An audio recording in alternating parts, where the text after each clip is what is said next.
ಒಂದನೇ ಪ್ರಶ್ನೆ, ಭಾರತದ ಸಂವಿಧಾನದಲ್ಲಿ ರಾಜ್ಯ ನೀತಿ ನಿರ್ದೇಶಕ ತತ್ವಗಳನ್ನು ಎಲ್ಲಿಂದ ಎರವಲು ಪಡೆಯಲಾಗಿದೆ? ರಾಜ್ಯ ನೀತಿ ನಿರ್ದೇಶಕ ತತ್ವಗಳನ್ನು ಎಲ್ಲಿಂದ ಎರವಲು ಪಡೆಯಲಾಗಿದೆ ಎಂಬುದು ಈ ಪ್ರಶ್ನೆಯಾಗಿದೆ. ಇದಕ್ಕೆ ಸರಿಯಾದ ಉತ್ತರ ಆಯ್ಕೆ ಡಿ, ಐರ್ಲ್ಯಾಂಡ್ ಅಥವಾ ಐರಿಷ್ ಸಂವಿಧಾನದಿಂದ ಎರವಲು ಪಡೆಯಲಾಗಿದೆ.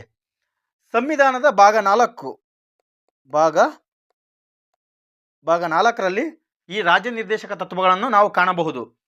ವಿಧಿ 36ರಿಂದ 51ರವರೆಗೆ ರಾಜ್ಯ ನೀತಿ ನಿರ್ದೇಶಕ ತತ್ವಗಳ ಬಗ್ಗೆ ತಿಳಿಸುತ್ತದೆ.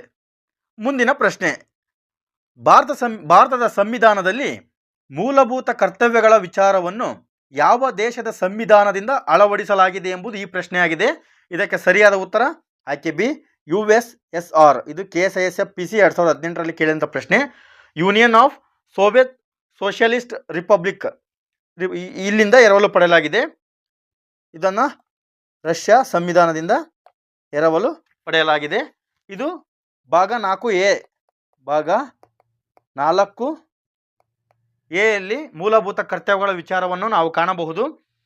ಇದು 1975ರಲ್ಲಿ ನೇಮಕವಾದ ಸರ್ದಾರ್ ಸ್ವರ್ಣ ಸಿಂಗ್ ಸಮಿತಿಯ ಆಧಾರದ ಮೇಲೆ 47ನೇ ತಿದ್ದುಪಡಿ ಮಾಡಿಕೊಂಡು 1976 ತಿದ್ದುಪಡಿ ಕಾಯ್ದೆಯಿಂದ ಮೂಲಭೂತ ಕರ್ತವ್ಯಗಳನ್ನು ಸಂವಿಧಾನ 4A ಭಾಗಕ್ಕೆ 51ನೇ ವಿಧಿಯಲ್ಲಿ ಸೇರ್ಪಡೆ ಮಾಡಲಾಯಿತು.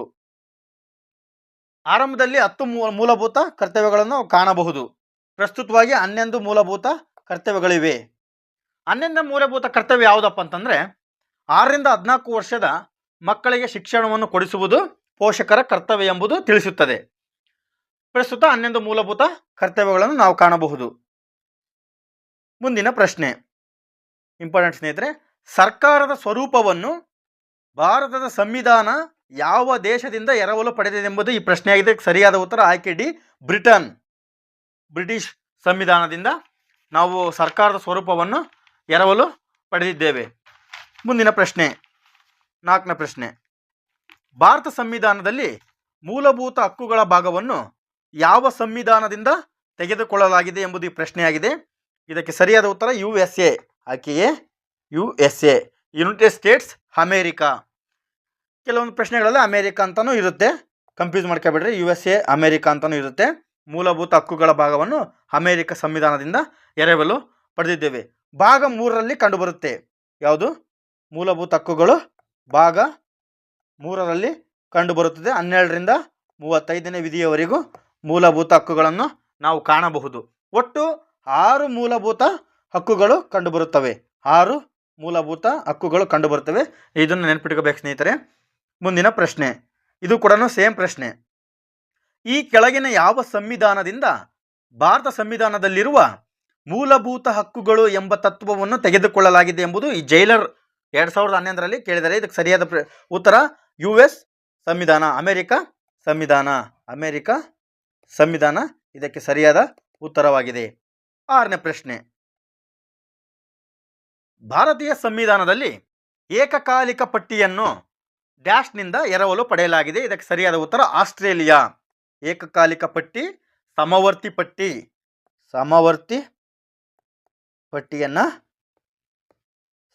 ಪಟ್ಟಿ ಎಂದು ಕೂಡ ಕರೀತಾರೆ. ಇದನ್ನು ಆಸ್ಟ್ರೇಲಿಯಾ ಸಂವಿಧಾನದಿಂದ ಎರವಲು ಪಡೆದಿದ್ದೇವೆ. ಹಾಗಾದರೆ ಆಸ್ಟ್ರೇಲಿಯಾ ಸಂವಿಧಾನದಿಂದ ಮತ್ತೆ ಏನು ಎರವಲು ಪಡೆದಿದ್ದೇವೆ ಎಂಬುದು ಪ್ರಶ್ನೆ ಆದರೆ, ಜಂಟಿ ಅಧಿವೇಶನ ಇದನ್ನು ಕೂಡ ಆಸ್ಟ್ರೇಲಿಯಾ ಸಂವಿಧಾನದಿಂದ ನಾವು ಎರವಲು ಪಡೆದಿದ್ದೇವೆ. ಇದು 108ನೇ ವಿಧಿ ಜಂಟಿ ಅಧಿವೇಶನದ ಬಗ್ಗೆ ತಿಳಿಸಿಕೊಡುತ್ತದೆ.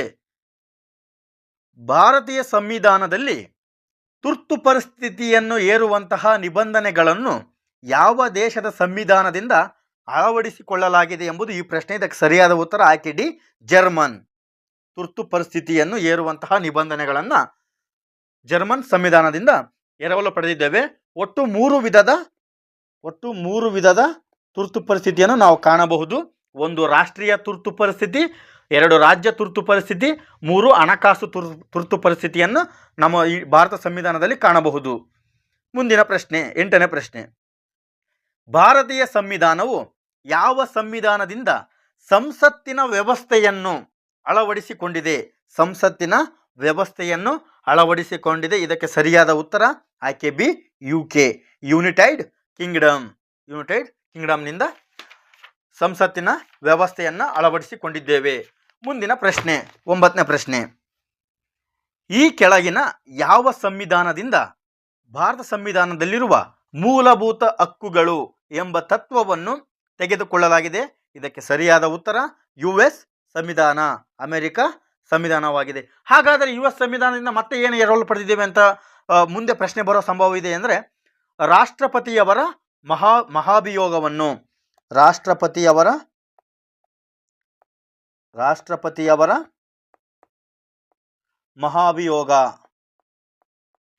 ಮಹಾಭಿಯೋಗವನ್ನು ಇದೇ US ಸಂವಿಧಾನದಿಂದ ಎರವಲು ಪಡೆದಿದ್ದೇವೆ.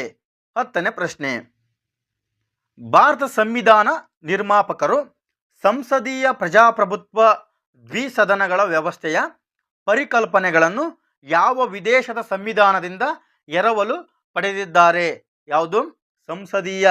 ಈ ಸಂಸದೀಯ ಅಂತ ಬಂದಂದ್ರೆ ನೆನ್ಪಿಟ್ಕೋಬೇಕು ಸ್ನೇಹಿತರೆ, ಇದು ಬ್ರಿಟನ್ ಸಂವಿಧಾನ, ಬ್ರಿಟಿಷ್ ಸಂವಿಧಾನದಿಂದ ಇದನ್ನು ಎರವಲು ಪಡೆದಿದ್ದೇವೆ. ಸಂಸದೀಯ ಸರ್ಕಾರ ಎರವಲು ಪಡೆದಿದ್ದೇವೆ. ಮತ್ತೆ ಕಾನೂನಿನ ನಿಯಮ ಮತ್ತೆ ಏಕಪೌರತ್ವ. ಇದು ಸರಿಯಾಗಿ ನೆನ್ಪಿಟ್ಕೋಬೇಕು ಸ್ನೇಹಿತರೆ. ಏಕಪೌರತ್ವ ವ್ಯವಸ್ಥೆಯನ್ನು ಬ್ರಿಟಿಷ್ ಸಂವಿಧಾನದಿಂದ ಎರವಲು ಪಡೆದಿದ್ದೇವೆ. ಇದು ಇಂಪಾರ್ಟೆಂಟ್ ಸ್ನೇಹಿತರೆ, ಏಕಪೌರತ್ವ. ಮುಂದಿನ ಪ್ರಶ್ನೆ, 11ನೇ ಪ್ರಶ್ನೆ. ರಾಜ್ಯ ನೀತಿ ನಿರ್ದೇಶಕ ತತ್ವಗಳನ್ನು ಈ ಕೆಳಗಿನ ಯಾವ ಸಂವಿಧಾನದಿಂದ ಎರವಲು ಪಡೆಯಲಾಗಿದೆ ಎಂಬುದು ಈ ಪ್ರಶ್ನೆಯಾಗಿದೆ. ಇದು SDA 2015, SDA 2019ರಲ್ಲಿ ಕೇಳಿದಂತಹ ಪ್ರಶ್ನೆ. ಇದಕ್ಕೆ ಸರಿಯಾದ ಉತ್ತರ ಆಯ್ಕೆ ಡಿ, ಐರ್ಲೆಂಡ್. ಈ ದೇಶದ ಸಂವಿಧಾನ ಇನ್ನೊಂದು ವಿಶೇಷವಾದ ವಿಷಯವನ್ನು ಎರವಲು ಪಡೆಯಲಾಗಿದೆ. ಅದು ಯಾವುದಂದ್ರೆ ರಾಷ್ಟ್ರಪತಿ ಚುನಾವಣಾ ವಿಧಾನ. ರಾಷ್ಟ್ರಪತಿ ಚುನಾವಣಾ ವಿಧಾನವನ್ನು ಇದೇ ಐರ್ಲೆಂಡ್ ಸಂವಿಧಾನದಿಂದ ಎರವಲು ಪಡೆದಿದ್ದೇವೆ. ಮುಂದಿನ ಪ್ರಶ್ನೆ, ಇದು ಪಟ್ಟಿ 1, ಪಟ್ಟಿ 2ರ ಸಂಕೇತಗಳನ್ನು ಬಳಸಿಕೊಂಡು ಉತ್ತರಗಳನ್ನು ಆಯ್ಕೆ ಮಾಡಿ ಎಂಬುದು ಫಾರೆಸ್ಟ್ ಗಾರ್ಡ್ 2021ರಲ್ಲಿ ಕೇಳಿದ್ದಾರೆ. ಇದಕ್ಕೆ ಸರಿಯಾದ ಉತ್ತರವನ್ನು ನೋಡೋಣ ಸ್ನೇಹಿತರೆ. ಆಯ್ಕೆ ಎ, ರಾಜ್ಯ ನಿಯಮಾವಳಿಯ ನಿರ್ದೇಶನ ತತ್ವಗಳು. ಅದಕ್ಕೆ ಸರಿಯಾದ ಉತ್ತರ ಐರ್ಲೆಂಡ್. ಮೂಲಭೂತ ಹಕ್ಕುಗಳು. ಇದಕ್ಕೆ ಸರಿಯಾದ ಉತ್ತರ United States of America. C, ಕೇಂದ್ರ ರಾಜ್ಯ ಸಂಬಂಧಗಳಲ್ಲಿ ಏಕಕಾಲಿಕ ಪಟ್ಟಿ. ಆವಾಗಲೇ ನೋಡಿದ್ವಲ್ಲ ಸಮವರ್ತಿ ಪಟ್ಟಿಯನ್ನ, ಇದು ಆಸ್ಟ್ರೇಲಿಯಾ ಸಂವಿಧಾನದಿಂದ ಎರವಲು ಪಡೆದಿದ್ದೇವೆ. ಡಿ, ಭಾರತವು ರಾಜ್ಯಗಳ ಒಕ್ಕೂಟವಾಗಿ ಕೇಂದ್ರವು ಹೆಚ್ಚಿನ ಅಧಿಕಾರಗಳನ್ನು ಹೊಂದಿಕೊಂಡಿರುವುದು. ಇದನ್ನ ಕೆನಡಾ ಸಂವಿಧಾನದಿಂದ ಎರವಲು ಪಡೆಯಲಾಗಿದೆ. ಕನ್ಫ್ಯೂಸ್ ಮಾಡ್ಕೋಬೇಡಿ ಸ್ನೇಹಿತರೆ, ಈ ತರ ಉತ್ತರ ಇದೆ. ಮುಂದಿನ ಪ್ರಶ್ನೆ, 13ನೇ ಪ್ರಶ್ನೆ. ಭಾರತದ ಸಂವಿಧಾನವನ್ನು ರೂಪಿಸಿದವರು ನ್ಯಾಯಿಕ ಪುನರಾವಲೋಕನದ ವಿಚಾರವನ್ನು ಯಾವ ದೇಶದ ಸಂವಿಧಾನದಿಂದ ಎರವಲು ಪಡೆದಿದ್ದಾರೆ? ಇದು ACF 2006ರಲ್ಲಿ ಕೇಳಿದಂಥ ಪ್ರಶ್ನೆ. ಇದಕ್ಕೆ ಸರಿಯಾದ ಉತ್ತರ ಯಾವುದು? ನ್ಯಾಯಿಕ ಪುನರಾವಲೋಕನಕ್ಕೆ ಸರಿಯಾದ ಉತ್ತರ ಆಯ್ಕೆ ಎ, ಫ್ರಾನ್ಸ್ ಸಂವಿಧಾನದಿಂದ ಇದನ್ನು ಎರವಲು ಪಡೆಯಲಾಗಿದೆ. ಹಾಗಾದರೆ ಫ್ರಾನ್ಸ್ ಸಂವಿಧಾನದಿಂದ ಮತ್ತೆ ಯಾವ ವಿಷಯವನ್ನು ಎರವಲು ಪಡೆಯಲಾಗಿದೆ ಎಂಬುದನ್ನು ನೋಡುವುದಾದರೆ ಸ್ವಾತಂತ್ರ್ಯ, ಸಮಾನತೆ ಮತ್ತು ಭ್ರಾತೃತ್ವ. ಸ್ವಾತಂತ್ರ್ಯ, ಸಮಾನತೆ, ಭ್ರಾತೃತ್ವ.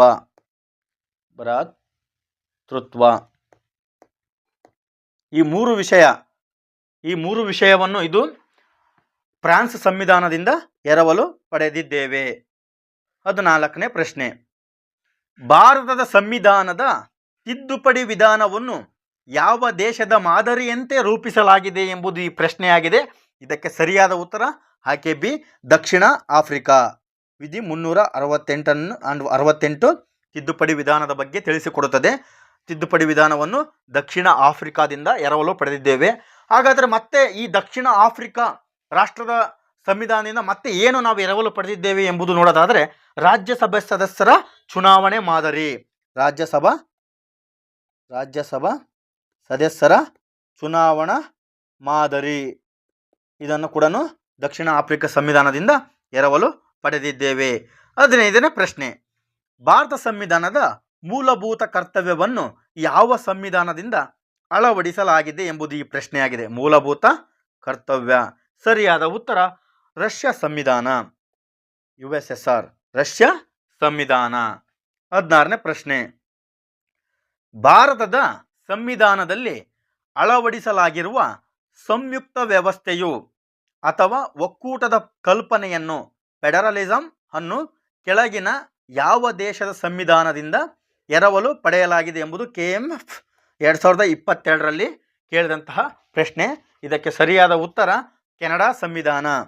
ಆಯ್ಕೆ ಬಿ, ಕೆನಡಾ ಸಂವಿಧಾನ. ಕೆನಡಾ ಸಂವಿಧಾನದಿಂದ ಮತ್ತೇನು ಎರವಲು ಪಡ್ಕೊಂಡಿವಿ ಅಂತಂದರೆ ಈ 2 ಹಂತದ GST ಇದೆಯಲ್ಲ, GSTಯನ್ನು ಕೆನಡಾ ಸಂವಿಧಾನದಿಂದ ಎರವಲು ಪಡೆಯಲಾಗಿದೆ.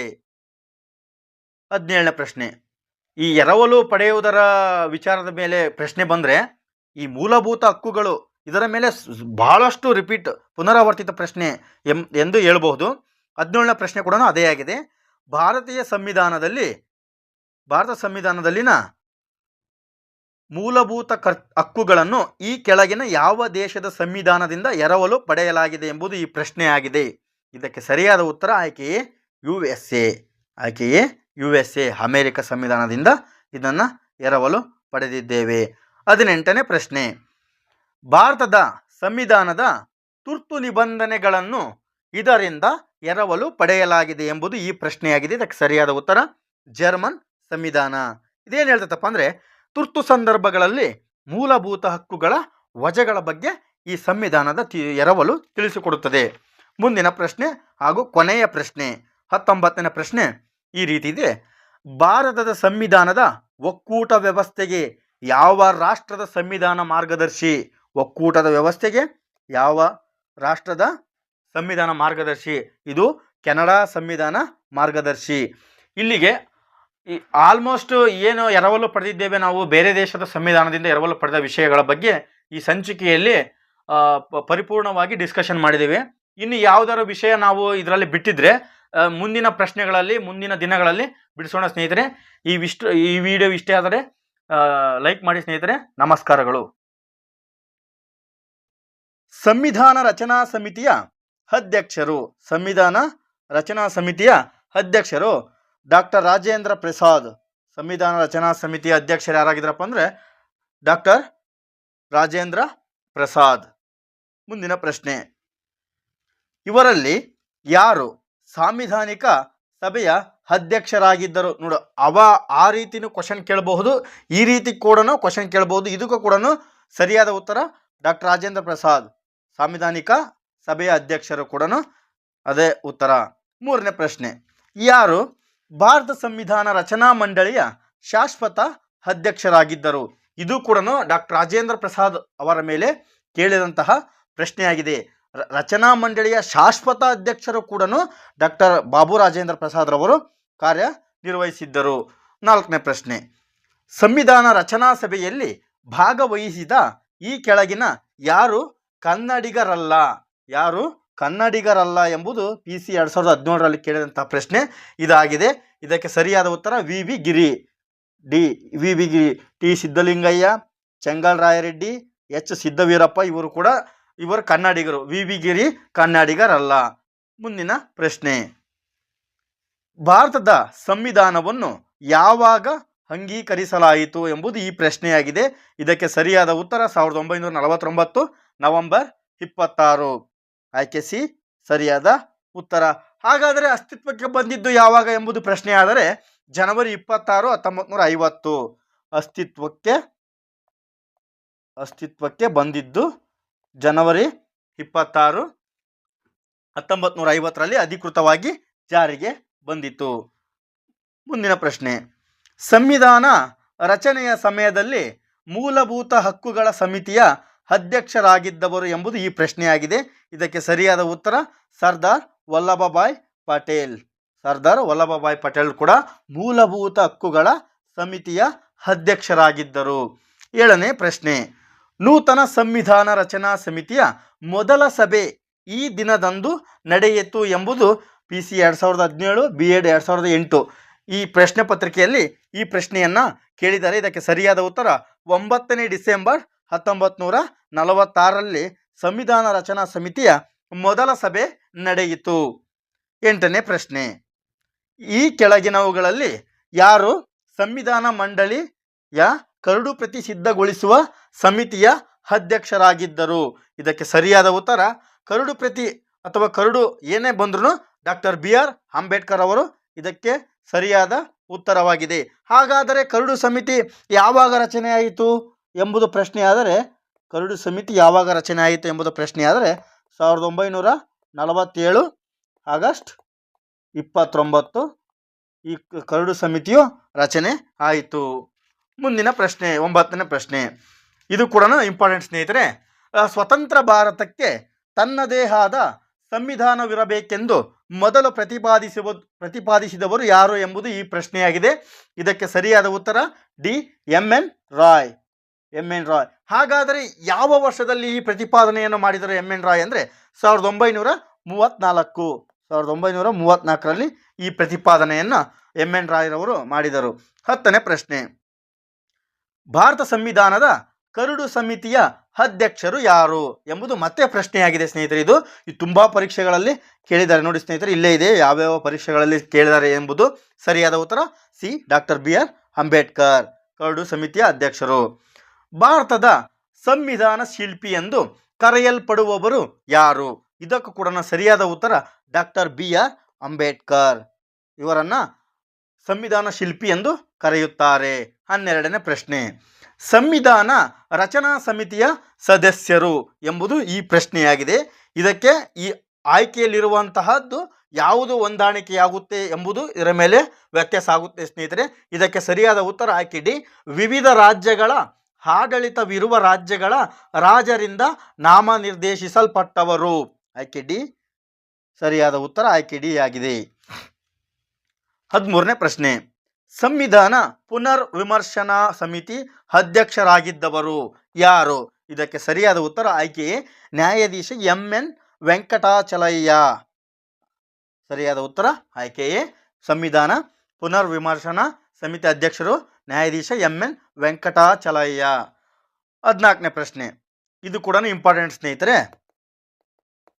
ಸಂವಿಧಾನ ರಚನಾ ಸಮಿತಿಯ ಕೊನೆಯ ಸಭೆ ನಡೆದ ದಿನ ಆಯ್ಕೆ D. ನವೆಂಬರ್ 26, 1949 ಕೂಡ ಇದು ಸಂವಿಧಾನದ ಕೊನೆಯ ಸಭೆಯಾಗಿದೆ. 15ನೇ ಪ್ರಶ್ನೆ, ಸಂವಿಧಾನ ಸಭೆಯನ್ನು ಇದರ ಅಡಿಯಲ್ಲಿ ಸ್ಥಾಪಿಸಲಾಯಿತು. ಆಗ ಸಂವಿಧಾನ ಸಭೆಯನ್ನು ನಾವು ಸೇರಿಸಿದ್ದೀವಿ ಅಂದಮೇಲೆ ಯಾವುದರ ಅಡಿಯಲ್ಲಿ ಅದನ್ನು ಸ್ಥಾಪನೆ ಮಾಡಿತು ಎಂಬುದು ಈ ಪ್ರಶ್ನೆಯಾಗಿದೆ. ಇದಕ್ಕೆ ಸರಿಯಾದ ಉತ್ತರ ಆಯ್ಕೆ P. ಕ್ಯಾಬಿನೆಟ್ ಮಿಷನ್ ಪ್ಲಾನ್ ಅಡಿ. ಕ್ಯಾಬಿನೆಟ್ ಮಿಷನ್ ಪ್ಲಾನ್ ಅಡಿ ಸಂವಿಧಾನದ ಸಭೆಯನ್ನು ಸ್ಥಾಪಿಸಲಾಯಿತು. 16ನೇ ಪ್ರಶ್ನೆ, ಇದು ಕೂಡ ಇಂಪಾರ್ಟೆಂಟ್ ಸ್ನೇಹಿತರೆ. ಸಂವಿಧಾನದ ಮೊದಲ ಕೈ ಲಿಖಿತ ನಕಲನ್ನು ಯಾರ ಮಾರ್ಗದರ್ಶನದಲ್ಲಿ ಕರಕುಶಲ ಮಾಡಲಾಯಿತು ಎಂಬುದು ಈ ಪ್ರಶ್ನೆಯಾಗಿದೆ. ಇದಕ್ಕೆ ಸರಿಯಾದ ಉತ್ತರ ಆಯ್ಕೆ D. ನಂದಲಾಲ್ ಬೋಸ್. ನಂದಲಾಲ್ ಬೋಸ್ ಇದಕ್ಕೆ ಸರಿಯಾದ ಉತ್ತರವಾಗಿದೆ. 17ನೇ ಪ್ರಶ್ನೆ, ಇದು ಜೈಲ್ ವಾರ್ಡರ್ 2011ರಲ್ಲಿ ಕೇಳಿದಂತಹ ಪ್ರಶ್ನೆ. ಭಾರತ ಸಂವಿಧಾನ ಕರಡು ರಚನಾ ಸಭೆಯ ಅಧ್ಯಕ್ಷರು. ಮತ್ತೆ ಈ ಪುನರಾವರ್ತಿತವಾಯಿತು ಈ ಪ್ರಶ್ನೆ ತುಂಬ ಬಾರಿ ಕೇಳಿದರೆ ಇದನ್ನು ಸರಿಯಾಗಿ ಇಟ್ಕೋಬೇಕು ಸ್ನೇಹಿತರೆ. ಆಯ್ಕೆ D. BR ಅಂಬೇಡ್ಕರ್ ಇದಕ್ಕೆ ಸರಿಯಾದ ಉತ್ತರವಾಗಿದೆ. 18ನೇ ಪ್ರಶ್ನೆ, ಸಂವಿಧಾನ ರಚನಾ ಸಭೆಯನ್ನು ಯಾವಾಗ ಸ್ಥಾಪಿಸಲಾಯಿತು ಎಂಬುದು ಈ ಪ್ರಶ್ನೆಯಾಗಿದೆ. ಇದಕ್ಕೆ ಸರಿಯಾದ ಉತ್ತರ ಆಯ್ಕೆ D. 1946. 19ನೇ ಪ್ರಶ್ನೆ, ಸಂವಿಧಾನ ರಚನಾ ಸಭೆಯನ್ನು ಯಾವಾಗ ಸ್ಥಾಪಿಸಲಾಯಿತು ಎಂಬುದು ಕೂಡ ಮತ್ತೊಮ್ಮೆ ಅದು ಪ್ರಶ್ನೆಯಾಗಿದೆ. ಇದಕ್ಕೆ ಸರಿಯಾದ ಉತ್ತರ ಕೂಡ 1946 ಆಗಿದೆ. 20ನೇ ಪ್ರಶ್ನೆ, ಭಾರತ ಸಂವಿಧಾನ ಈ ದಿನ ಅಸ್ತಿತ್ವಕ್ಕೆ ಬಂತು, ಜಾರಿಗೆ ಬಂತು ಎಂಬುದು ಈ ಪ್ರಶ್ನೆಯಾಗಿದೆ. ಸರಿಯಾದ ಉತ್ತರ ಆಯ್ಕೆ C. ಜನವರಿ 26, 1950ರಲ್ಲಿ ಜಾರಿಗೆ ಬಂತು. ಜನವರಿ 26 ಏನು ಸ್ಪೆಷಲ್ ಅಪ್ಪ ಅಂದರೆ ಗಣರಾಜ್ಯ ದಿನವಾಗಿದೆ. 21ನೇ ಪ್ರಶ್ನೆ, ಇವರಲ್ಲಿ ಯಾರು ಸಂವಿಧಾನ ರಚನಾ ಸಭೆಯ ಮೂಲಭೂತ ಹಕ್ಕುಗಳ ಉಪಸಮಿತಿಯ ಅಧ್ಯಕ್ಷರು? ಇದು ನೆನ್ಪಿಟ್ಕೋಬೇಕು ಸ್ನೇಹಿತರೆ. ಉಪಸಮಿತಿಯ ಅಧ್ಯಕ್ಷರಾಗಿದ್ದವರು ಯಾರು ಎಂಬುದು ಈ ಪ್ರಶ್ನೆಯಾಗಿದೆ. ಸರಿಯಾದ ಉತ್ತರ ಆಯ್ಕೆ ಬಿ, JB ಕೃಪಲಾನಿ. ಹಾಗಾದರೆ ಸಂವಿಧಾನ ಸಭೆಯ ಮೂಲಭೂತ ಹಕ್ಕುಗಳ ಸಮಿತಿಯ ಅಧ್ಯಕ್ಷ ಯಾರು ಅಂತ ಕೇಳಿದರೆ ಅದಕ್ಕೆ ಸರ್ದಾರ್ ವಲ್ಲಭಾಯ್ ಪಟೇಲರು ಉತ್ತರವಾಗುತ್ತಾರೆ ಸ್ನೇಹಿತರೆ. ಮುಂದಿನ ಪ್ರಶ್ನೆ 22ನೇ ಪ್ರಶ್ನೆ, ಇವರಲ್ಲಿ ಯಾರು ಸಂವಿಧಾನ ರಚನಾ ಸಭೆಯಲ್ಲಿ ಕಮ್ಯುನಿಸ್ಟರನ್ನು ಪ್ರತಿನಿಧಿಸಿದ್ದರು ಎಂಬುದು ಈ ಪ್ರಶ್ನೆಯಾಗಿದೆ. ಇದಕ್ಕೆ ಸರಿಯಾದ ಉತ್ತರ ಆಯ್ಕೆಯೇ ಸೋಮನಾಥ ಲಹರಿ. ಸೋಮನಾಥ ಲಹರಿ ಇದಕ್ಕೆ ಸರಿಯಾದ ಉತ್ತರವಾಗಿದೆ. 23ನೇ ಪ್ರಶ್ನೆ ಹೀಗಿದೆ ಸ್ನೇಹಿತರೆ, ಸಂವಿಧಾನ ರಚನಾ ಸಭೆಯನ್ನು ಸ್ಥಾಪಿಸಲು ಈ ಕೆಳಕಂಡವುಗಳಲ್ಲಿ ಯಾವುದು ಕಾರಣವಾಗಿತ್ತು ಎಂಬುದು ಈ ಪ್ರಶ್ನೆಯಾಗಿದೆ. ಇದಕ್ಕೆ ಸರಿಯಾದ ಉತ್ತರ ಸಿ, ಇದು ಭಾರತೀಯ ನಾಯಕರು ಹಾಗೂ ಬ್ರಿಟಿಷ್ ಕ್ಯಾಬಿನೆಟ್ ಆಯೋಗದ ಸದಸ್ಯರ ನಡುವಿನ ಮಾತುಕತೆಗಳ ಫಲವಾಗಿತ್ತು. ಮುಂದಿನ ಪ್ರಶ್ನೆ, ಕೆಳಕಂಡ ಘಟನೆಗಳ ಚಾರಿತ್ರಿಕ ಕ್ರಮಗಳನ್ನು ಗುರುತಿಸಿ ಎಂಬುದು ಈ ಪ್ರಶ್ನೆಯಾಗಿದೆ. ಹೀಗೆ ನೋಡ್ತಾ ಹೋಗೋಣ ಸ್ನೇಹಿತರೆ. ಕ್ಯಾಬಿನೆಟ್ ಆಯೋಗ ರಚನೆ ಆಗಿದ್ದು 1946. ಕ್ರಿಪ್ಸ್ ಆಯೋಗ ನಿಮಗೆ ಗೊತ್ತಿರೋ ಸ್ನೇಹಿತರೆ 1942. ಮೌಂಟ್ ಬ್ಯಾಟನ್ ಪ್ಲಾನ್ ಇದು 1947 ರಲ್ಲಿ ಮೌಂಟ್ ಬ್ಯಾಟನ್ ಪ್ಲಾನ್ ಆಗುತ್ತೆ. ಸೈಮನ್ ಆಯೋಗ ಇದು 1927ರಲ್ಲಿ ರಚನೆಯಾಗಿ ಭಾರತಕ್ಕೆ 28ರಲ್ಲಿ ಬರುತ್ತೆ. ಹಾಗಾದರೆ ಇದನ್ನು ನಾವು ಕ್ಯಾಲ್ಕುಲೇಟ್ ಮಾಡೋದಾದರೆ ಇದು ಸರಿಯಾದ ಉತ್ತರ ಯಾವುದಕ್ಕೆ? ಮೊದಲು ಡಿ, ಸೈಮನ್ ಆಯೋಗ. ನೆಕ್ಸ್ಟು ಬಿ, ಕ್ರಿಪ್ಸ್ ಆಯೋಗದ ರಚನೆ. ಕ್ಯಾಬಿನೆಟ್ ಆಯೋಗದ ರಚನೆ 3. 4 ಮೌಂಟ್ ಬ್ಯಾಟನ್ ಪ್ಲಾನ್. ಇದಕ್ಕೆ ಸರಿಯಾದ ಉತ್ತರ ಡಿ, ಬಿ ಸರಿಯಾದ ಉತ್ತರ. ಆಯ್ಕೆ 2 ಸರಿಯಾದ ಉತ್ತರವಾಗುತ್ತೆ ಸ್ನೇಹಿತರೆ. 25ನೇ ಪ್ರಶ್ನೆ, ಈ ಕೆಳಗಿನವುಗಳಲ್ಲಿ ಯಾರು ಕ್ಯಾಬಿನೆಟ್ ಮಿಷನ್ನ ಸದಸ್ಯರಾಗಿರಲಿಲ್ಲ ಎಂಬುದು ಈ ಪ್ರಶ್ನೆಯಾಗಿದೆ. ಇದಕ್ಕೆ ಸರಿಯಾದ ಉತ್ತರ A.V. ಅಲೆಕ್ಸಾಂಡರ್ ಕೂಡ ಆಗಿದ್ರು, ಪತಿ ಕ್ಲಾರೆನ್ಸ್ ಕೂಡ ಆಗಿದ್ರು, ಸರ್ ಸ್ಟಾಫರ್ಡ್ ಕ್ರಿಪ್ಸ್ ಕೂಡ ಕ್ಯಾಬಿನೆಟ್ ಮಿಷನ್ನ ಸದಸ್ಯರಾಗಿದ್ದರು. ಆದರೆ ಸಿರಿಲ್ ರ್ಯಾಡ್ಕ್ಲಿಫ್ ಸದಸ್ಯರಾಗಿರಲಿಲ್ಲ. ಇದಕ್ಕೆ ಸರಿಯಾದ ಉತ್ತರ ಆಯ್ಕೆ ಸಿ. 26ನೇ ಪ್ರಶ್ನೆ, ಈ ಮುಂದಿನ ಹೇಳಿಕೆಗಳನ್ನು ಪರ್ಯಾಲೋಚಿಸಿ ಎಂಬುದು ಈ ಪ್ರಶ್ನೆಯಾಗಿದೆ. ಇದು KS 2015ರಲ್ಲಿ ಕೇಳಿದಂಥ ಪ್ರಶ್ನೆ. 26ನೇ ಪ್ರಶ್ನೆ, ಇದಕ್ಕೆ ಸರಿಯಾದ ಉತ್ತರ ಯಾವುದಪ್ಪ ಅಂದರೆ ಈ 3 ಕೂಡ ತಪ್ಪಿದೆ. ಸಂವಿಧಾನದ ಹಲವು ನಿರ್ದಿಷ್ಟ ಮೂಲಭೂತ ಲಕ್ಷಣಗಳನ್ನು ಅನುಚ್ಛೇದ 368ರ ಅಡಿಯಲ್ಲಿ ಚಲಾಯಿಸುವುದರಿಂದ ಮಾರ್ಪಾಡು ಮಾಡಲಾಗುವುದು ಎಂಬುದು ಸರಿಯಾಗಿದೆ. ಮುಂದಿನ ಪ್ರಶ್ನೆ, ಕೊಟ್ಟಿರುವ ಸಂಕೇತಗಳನ್ನು ಬಳಸಿ ಕೆಳಗಿನವುಗಳನ್ನು ಹೊಂದಿಸಿ ಬರೆಯಿರಿ ಎಂಬುದು ಈ ಪ್ರಶ್ನೆಯಾಗಿದೆ. ನೋಡೋಣ ಸ್ನೇಹಿತರೆ ಹಾಗಾದರೆ ಹೇಗಿದೆ ಅಂತ. ರಾಜೇಂದ್ರ ಪ್ರಸಾದ್ ಇವರು ಸಂವಿಧಾನ ರಚನಾ ಸಭೆಯ ಅಧ್ಯಕ್ಷರು ಆಗಿದ್ದರು. ಡಾಕ್ಟರ್ BR ಅಂಬೇಡ್ಕರ್ ಸಂವಿಧಾನ ರಚನಾ ಸಭೆಯ ಕರಡು ರಚನಾ ಸಮಿತಿಯ ಅಧ್ಯಕ್ಷರಾಗಿದ್ದರು. ವಲ್ಲಭಾಯ್ ಪಟೇಲ್ ಇವರು ಮೂಲಭೂತ ಹಕ್ಕುಗಳ ಸಮಿತಿಯ ಅಧ್ಯಕ್ಷರಾಗಿದ್ದರು. ಜವಾಹರ್ಲಾಲ್ ನೆಹರು ಸಂವಿಧಾನ ರಚನಾ ಸಭೆಯ ನಾಯಕರು. ಇದು ಹೀಗಿದೆ ಸ್ನೇಹಿತರೆ. ಮುಂದಿನ ಪ್ರಶ್ನೆ 28ನೇ ಪ್ರಶ್ನೆ, ಈ ಕೆಳಗಿನವರಲ್ಲಿ ಅನುಕ್ರಮವಾಗಿ 2 ಅವಧಿಗಳಿಗೆ ಕಾರ್ಯನಿರ್ವಹಿಸಿದ ಅಧ್ಯಕ್ಷರು ಯಾರು ಎಂಬುದು ಈ ಪ್ರಶ್ನೆಯಾಗಿದೆ. ಇದಕ್ಕೆ ಸರಿಯಾದ ಉತ್ತರ ಆಯ್ಕೆಯೇ ರಾಜೇಂದ್ರ ಪ್ರಸಾದ್. ಇವರು 2 ಅವಧಿಗಳಿಗೆ ಕಾರ್ಯನಿರ್ವಹಿಸಿದ ಅಧ್ಯಕ್ಷರಾಗಿದ್ದಾರೆ. 29ನೇ ಪ್ರಶ್ನೆ, ಈ ಕೆಳಗಿನವುಗಳಲ್ಲಿ ಯಾರು ಭಾರತದ ಸಂವಿಧಾನ ಕರಡು ಸಮಿತಿಯ ಸದಸ್ಯರಾಗಿರಲಿಲ್ಲ ಎಂಬುದು ಈ ಪ್ರಶ್ನೆಯಾಗಿದೆ. ಸರಿಯಾದ ಉತ್ತರ ಜವಾಹರ್ಲಾಲ್ ನೆಹರು. ಇವರು ಕರಡು ಸಮಿತಿಯ ಸದಸ್ಯರಾಗಿರಲಿಲ್ಲ. ಇವರು 3 ಜನ ಕೂಡ ಸದಸ್ಯರಾಗಿದ್ದರು. 30ನೇ ಪ್ರಶ್ನೆ, ಸಂವಿಧಾನ ರಚನಾ ಸಭೆಯನ್ನು ಯಾವ ಪ್ರಸ್ತಾವನೆಯ ಅನುಗುಣವಾಗಿ ರಚಿಸಲಾಯಿತು ಎಂಬುದು ಈ ಪ್ರಶ್ನೆಯಾಗಿದೆ. ಇದಕ್ಕೆ ಸರಿಯಾದ ಉತ್ತರ ಆಯ್ಕೆ ಬಿ, ಕ್ಯಾಬಿನೆಟ್ ಆಯೋಗ. ಕ್ಯಾಬಿನೆಟ್ ಆಯೋಗದ ಅನುಗುಣವಾಗಿ ಪ್ರಸ್ತಾವನೆಯ ಅನುಗುಣವಾಗಿ ಸಂವಿಧಾನ ರಚನಾ ಸಭೆಯನ್ನು ರಚಿಸಲಾಯಿತು ಎಂಬುದು ಈ ಪ್ರಶ್ನೆಗೆ ಉತ್ತರವಾಗಿದೆ. ಮುಂದಿನ ಪ್ರಶ್ನೆ 31ನೇ ಪ್ರಶ್ನೆ, ಡಾಕ್ಟರ್ ರಾಜೇಂದ್ರ ಪ್ರಸಾದರು ಸಂವಿಧಾನ ರಚನಾ ಸಭೆಯ ಅಧ್ಯಕ್ಷರಾಗಿದ್ದರು. ಆದರೆ ಸಂವಿಧಾನ ಕರಡು ರಚನಾ ಸಮಿತಿಯ ಅಧ್ಯಕ್ಷರಾಗಿದ್ದವರು ಯಾರು ಎಂಬುದು ಈ ಪ್ರಶ್ನೆಯಾಗಿದೆ. ಇದಕ್ಕೆ ಸರಿಯಾದ ಉತ್ತರ ಆಯ್ಕೆ C doctor B R Ambedkar. 31ನೇ ಪ್ರಶ್ನೆ ಡಾಕ್ಟರ್ ಬಿ ಆರ್ ಅಂಬೇಡ್ಕರ್ ಆಗಿದ್ದಾರೆ. 32ನೇ ಪ್ರಶ್ನೆ, ಸಂವಿಧಾನದ ರಚನಾ ಸಭೆಯ ಪ್ರಾರಂಭಿಕ ಸಭೆಯ ಅಧ್ಯಕ್ಷತೆ ವಹಿಸಿದ್ದವರು ಯಾರು ಎಂಬುದು, ಇದು ಹಂಗಾಮಿ ಅಧ್ಯಕ್ಷತೆ ಯಾರು ವಹಿಸಿದ್ರು ಎಂಬುದು ಪ್ರಶ್ನೆಯಾಗಿದೆ. ಸರಿಯಾದ ಉತ್ತರ ಆಯ್ಕೆ ಸಚ್ಚಿದಾನಂದ ಸಿನ್ಹಾ. ಆಯ್ಕೆಯೇ ಸಚ್ಚಿದಾನಂದ ಸಿನ್ಹಾ ಇದಕ್ಕೆ ಸರಿಯಾದ ಉತ್ತರ. 33ನೇ ಪ್ರಶ್ನೆ, ಭಾರತೀಯ ಸಂವಿಧಾನ ಮಂಡಳಿಯಲ್ಲಿ ಎಷ್ಟು ಸಮಿತಿಗಳಿವೆ ಎಂಬುದು ಈ ಪ್ರಶ್ನೆಯಾಗಿದೆ. ಇದಕ್ಕೆ ಸರಿಯಾದ ಉತ್ತರ 22 ಸಮಿತಿಗಳಾಗಿದೆ. 22 ಸಮಿತಿಗಳು ಆಗಿದೆ. 34ನೇ ಪ್ರಶ್ನೆ, ಇವರಲ್ಲಿ ಯಾರು ಸಂವಿಧಾನ ಕರಡು ಸಮಿತಿಯ ಸದಸ್ಯರಾಗಿರಲಿಲ್ಲ ಎಂಬುದು ಈ ಪ್ರಶ್ನೆಯಾಗಿದೆ.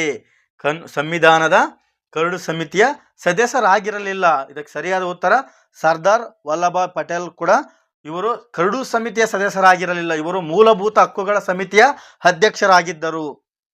35ನೇ ಪ್ರಶ್ನೆ, ಭಾರತ ಸಂವಿಧಾನ ಕರಡು ಸಮಿತಿಯಲ್ಲಿ ಯಾರು ಸದಸ್ಯರಾಗಿರಲಿಲ್ಲ ಕೂಡ ಇದು ಪ್ರಶ್ನೆಯಾಗಿದೆ. ಇದಕ್ಕೆ ಸರಿಯಾದ ಉತ್ತರ ಕೆ ಸಿ ರೆಡ್ಡಿ. ಇವರು ಕರ್ನಾಟಕದವರು. ಇವರು ಕರಡು ಸಮಿತಿಯ ರಚನಾ ಸಮಿತಿಯಲ್ಲಿ ಸದಸ್ಯರಾಗಿರಲಿಲ್ಲ.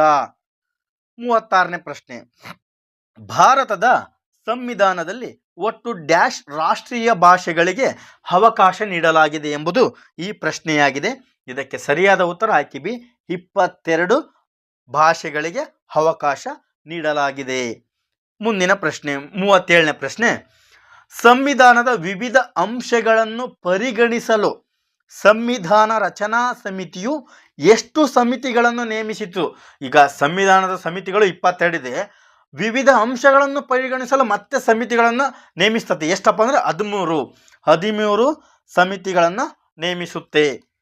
38ನೇ ಪ್ರಶ್ನೆ, ಕೊನೆಯ ಪ್ರಶ್ನೆ, ಭಾರತ ಸಂವಿಧಾನ ರಚನಾ ಸಮಿತಿಯಲ್ಲಿ ಕರ್ನಾಟಕದಿಂದ ಪ್ರತಿನಿಧಿಯಾಗಿ ಕೆಲಸ ನಿರ್ವಹಿಸಿದವರು ಯಾರು ಎಂಬುದು ಪ್ರಶ್ನೆಯಾಗಿದೆ. ಇದಕ್ಕೆ ಸರಿಯಾದ ಉತ್ತರ ಆಯ್ಕೆ ಸಿ ನಿಜಲಿಂಗಪ್ಪ.